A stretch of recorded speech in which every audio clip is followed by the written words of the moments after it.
Sorry, ভুলে গেছে। Sorry না, ইচ্ছা করে ধাক্কা মেরে পড়ো সরি? না, বিশেষ করে আমি ইচ্ছা করে ধাক্কা দেই নাই। চেহারা দেখে মনে হচ্ছে পুরোটা আবু, একটা গোল আলু। গ্রাম থেকে আসছেন নিশ্চয়ই? জি। বাহ, জি না বললেও চলতো। ঈশানার ধারণা কোনো সময় মিস হয় না। হ্যাঁ, কি লঞ্চে উঠে পড়লে সোজা ঢাকা? জি না, আমি লঞ্চে আসি নাই, আমি পরিবহনে আসছি। ওই একই কথা, লঞ্চ হোক আর পরিবহন হোক, গ্রাম থেকে তো আসছেন।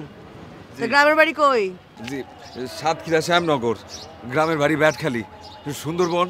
ঠিক সুন্দরবনের পাশে আমার জন্ম। আচ্ছা ঠিক আছে ঠিক আছে, যান, দেখে পথ চলবেন, যান।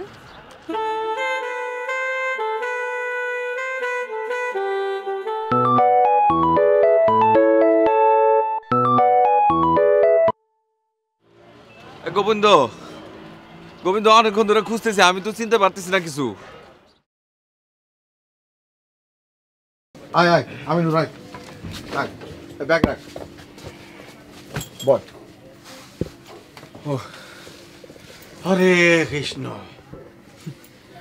আমি জীবনে বহুত শিক্ষিত বোকা মানুষ দেখেছি রে আমিনুর, কিন্তু হরে কৃষ্ণ তোর মতো এইরকম বোকা পাঠা আমি জীবনে একটা দেখিনি।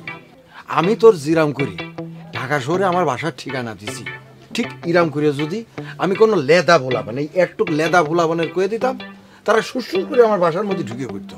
আর তুই সারা ঢাকা শহরের এ গলিতে ওই গলি, ওই গলিতে এই গলি ঢুকেছিস। যতটা বলা সহজ ততটা করা সহজ হয় না। আর তুমি আসি কবে থেকে এনে থাকতেছো, ঢাকার অলি গলি সবকিছু তোমার চেনা জানা, আমি তো কিছুই চিনি না, জানি না, এই প্রথমবারই আসছি। আইসা এই বড় বড় দালান দেখা আমার মাথায় কেমন যেন তবদা লেগে গেছে, ঠাউরি করতে পারতেছিলাম না কোন দিক দিয়ে যাবো, কোন দিক দিয়ে বাইরে হমু। তারপর তো আবার একজনের সাথে একটা উষ্টাও খাইছি। বাধ্য হয়েছে কথা, এখন আর এত সব খাওয়ানোর টাইম নাই। খিদা লাগছে, পেটের ভিতরটা যেমন মোচড় দিতেছে, একটু খাওয়ান দাওয়ান যাইব। খাতি তো দেবই। এখন শোন, এটাই হলো আমার রুম, বুঝতে পারছিস তো? এই ঘর কেনের মধ্যেই আমি থাকি, তুই থাকবি, কোনো চিন্তা নেই। এখন কথা হচ্ছে কি, তুই গামছা নিছিস? সব লয়ে আসছি আমি। আচ্ছা ঠিক আছে, তাহলে তুই গামছা নিয়ে ওই জামা কাপড় খুলে এই এদিক দিয়ে ঢুকে বাই হাতে একটু সামনে আগালি পরে টিউবওয়েল আছে। আচ্ছা, তুই জামা প্যান্ট খুলে লুঙ্গি টুঙ্গি পর, গামছা নিয়ে আইছিস না? আছে, সব আছে। গামছাটা নিয়ে টিউবওয়েলে যাইয়ে গোসল কর, গোসল করলে ভালো লাগবে না, বুঝলি? একদম ফ্রেশ লাগবে। তুই খাওয়ান? হ্যাঁ, আমি যাচ্ছি, তুই যাই ফ্রেশ ট্রেশ হয়ে আয়। আচ্ছা ঠিক আছে। হ্যাঁ ঠিক আছে, আমি গেলাম। আচ্ছা।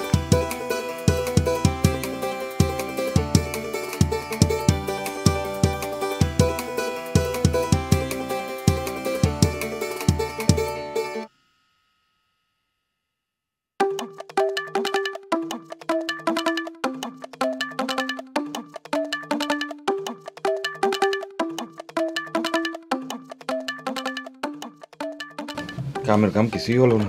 তোর কি অবস্থা? আমার আর কি অবস্থা, এই যে ওই আসি, আমি যা করি, আমার যা কাম তাই নিয়ে আসি। তবে কামের খুব চাপ যাচ্ছে, বুঝতে পেরেছিস তো? কাম করে কুলোতে পারছি না, কাজ এখন বাসায় বসে বসে করতে হচ্ছে। কালকে আবার সেগুলো ডেলিভারি দিতে হবে। তা ওরা কি কয়, মানে জায়গার কাছে তুই চাকরির জন্য যাচ্ছিস, তারা কি করছে কি? আর কি কবে, এক একজন এক এক রকমের কথা বলতেছে।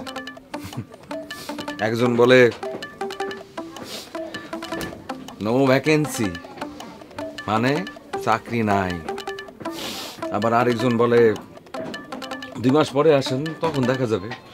আবার আরেকজন বলে চাকরি থেকে নাকি লোকজন ছাঁটাই করা হইতেছে।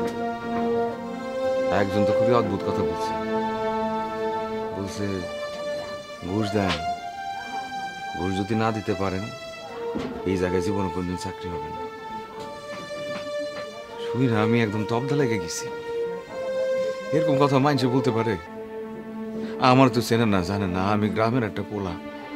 আমার উপরে আমার বাপ মা বোন সবাই আশা করে বসে আছে, এর একটা চাকরি করব, কিছু টাকা আয় রোজগার করব, তাদেরকে পাঠাবো, তারা খাবে পড়বে সুন্দরভাবে চলবে। উল্টা আমারে কিনা বলে টাকা দিতে, ঘুষ দিতে। এটাও হয়? এটা আমার দ্বারা সম্ভব? তুই যে কথাগুলো কলি সব তো ঠিকই আছে, খুবই বাস্তব কথা। আমি জানি ঢাকা শহরে মেলা দিন ধরে আমি আসি না। আর কথা হচ্ছে দোস্ত, একটা কথা তোর কাছে কবগুলো মানে ভাবতেছি, কিন্তু তুই আবার কি মনে করবি না? তুই কিছু মনে করিস না দোস্ত। এই যে আমার এখানে আসিস থাকছিস, সেটা কোনো বিষয়ই না। তুই যতদিন ইচ্ছে তুই হচ্ছে যে আমার এখানে থাক, 1 পয়সা তোর খরচ দিতে হবে না, যতদিন তুই চাকরি না পাচ্ছিস। কিন্তু দোস্ত হচ্ছে যে খাওয়ার খরচের একটা ব্যাপার আছে। মনে কর যা আমারও তো আয় ইনকাম করতে হয়, বাড়ি টাকা পাঠাতে হয়, বউ বাচ্চা আছে। তো আমি তো মেলা দিন ধরে তোর খাওয়ালাম, তো এখন এই যে মেসেজ যে খরচটা হচ্ছে, সেই খরচটা তো দিতে হবে। তো তুই একটু খরচের ব্যবস্থাটা কর। তাহলে একটু হয়ে গেছে কি যে কালকে তো টাকা না দিলে ওই মিল দিয়া মানে খাবার দেওয়া বন্ধ করে দেবে।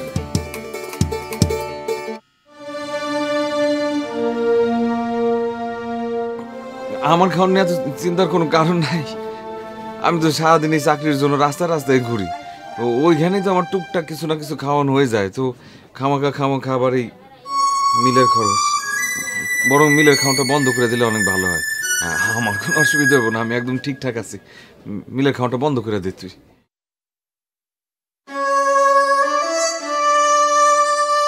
আচ্ছা ঠিক আছে, দেখ যেটা ভালো মনে হয়।